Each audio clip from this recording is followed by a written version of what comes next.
Hello everybody and welcome to a new edition, new episode of Q&A Your Time. Today's question comes from, if I'm not mistaken, Vincent, and he asks if the trills and ornaments I play in the Inventions actually are original to be found in the manuscripts or the original edition, since his edition gives way less ornaments and trills that I'm playing. That's a great question. And it's a question that I cannot address in 30 seconds. I've made some notes, I've prepared some notes, so to stay on track with you. So stay with me for a few minutes, and it might be important for the performance practice of Bach in general. One thing I should mention at the beginning, if you're not familiar yet with this book, I know I've talked on this channel about it a few times. This is really a Bible, a must-have, so to say, on ornamentation. It's written by Friedrich Neumann. Ornamentation in Baroque and post-Baroque music, with special emphasis on J.S.Bach.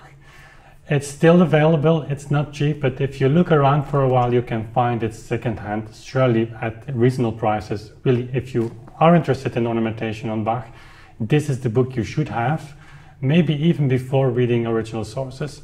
Neumann gives not only the facts, he gives also his personal view. You will not find answers to all your problems, but he's able to put them into perspective, and he guides you in forming your own thoughts on ornamentation. Great book, really. I'm often using this book.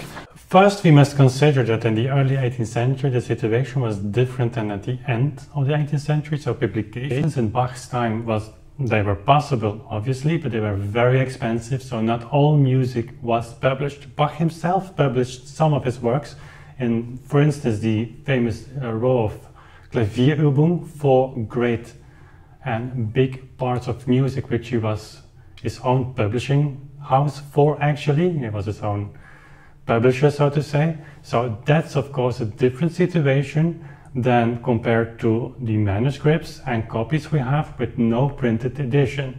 So many of his manuscripts actually were written very fast for personal use, or his cantatas were, of course, performed in the church. There was a real purpose, a daily purpose for that.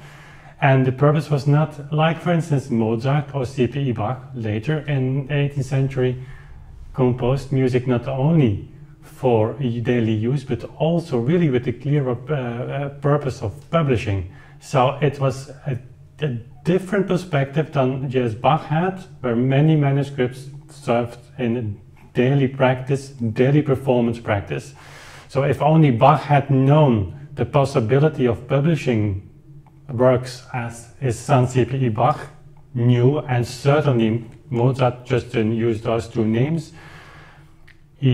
of course he would have published much more, and probably we would have lost way less works than we probably do today. And if we compare sources, if you compare manuscripts within the works of Bach in his own handwriting, we often see differences in ornamentation. So, and in the case of more manuscripts, in the case that more manuscripts are available, a publisher today has a difficult task in bringing all those different versions into one score that still is playable without overloading the score with a lot of annotations. And in one way or another you could say that the Inventions and Sinfonias are a real case study for that. We go into detail on this. Mainly there survived 4 important main copies of the Sinfonias and Inventions during Bach's lifetime. You have the 1720 or from 1720 Klavierbüchlein of Friedemann Bach, his eldest son. That's the first version of these Inventions and Sinfonias. Then you have a 1723 copy by Bach's hand himself. Then you have an early 1720 copy by one of his students, and then you have a 1725 copy of the Inventions and Sinfonias by Gerber. And it's Heinrich Nikolaus Gerber, and Bach's student. So the first source, the Friedemann copy, is the simplest of all.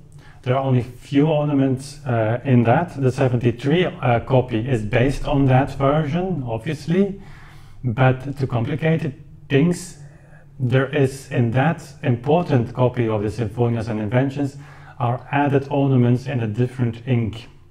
And probably they might stem from Bach's hand, but they are added much later. And it's really huge. I mean, the amount of ornaments added on top of the 1723 copy is really an enormous amount.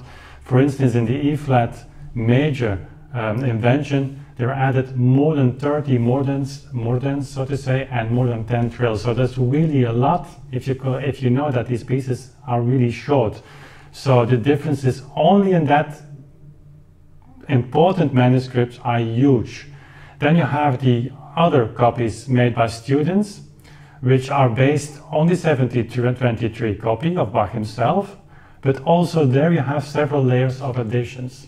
So one of the ideas is, and you can find it in the book of Neumann, is that the 1725 copy by Gerber and the early 1720, 1724, 1725, both manuscripts will stem from the same period, that the additional ornaments might reflect the way Bach students heard the master himself perform his work.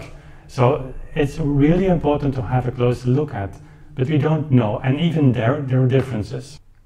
So we have 4 main copies of the Inventions and Sinfonias with a lot of different ornamentation and trills and whatever you can think of. So how should we, musicians of the 21st century, deal with that? And I'll read you one important question that Neumann actually is asking himself, and it's a good question to reflect upon.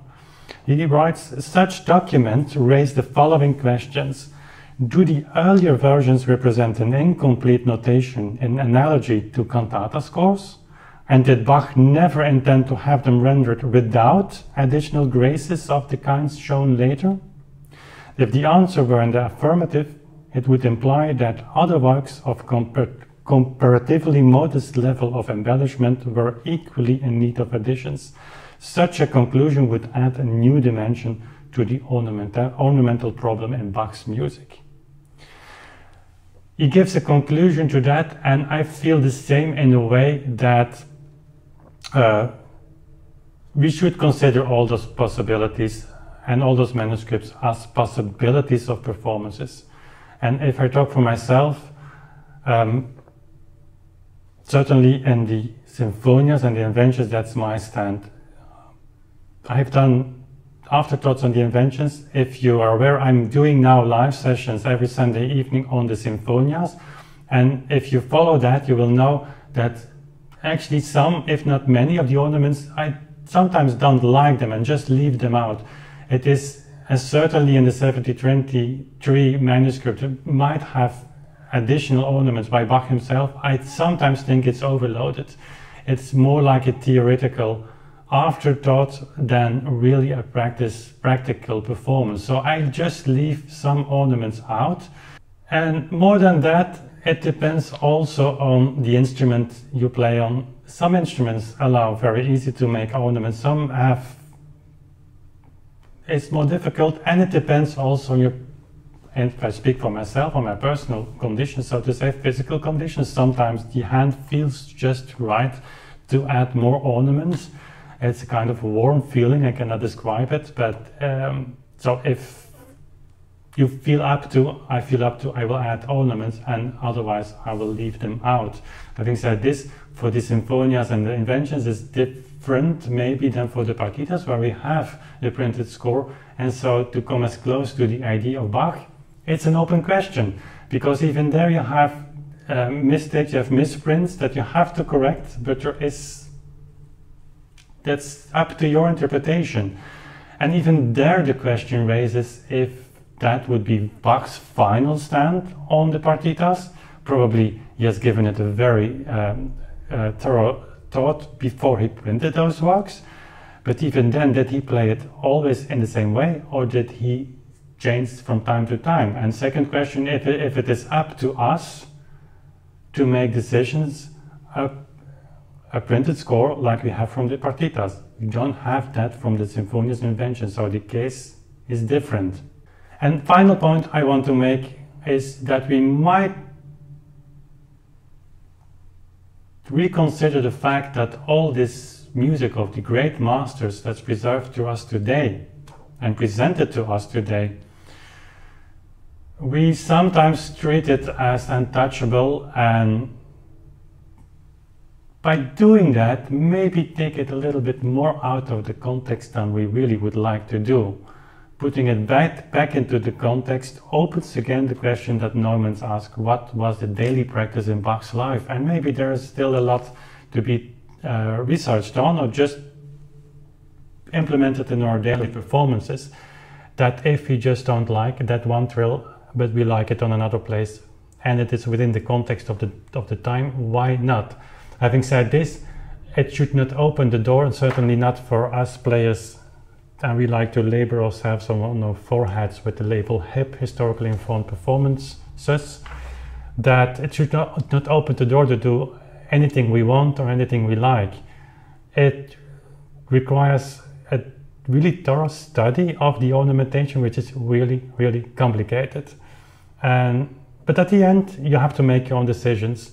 And that's what I certainly do with the Sinfonias and the Inventions. And I hope that this answers a little bit that question that Vincent has asked me, and he probably would not have expected a kind of complicated answer as this was.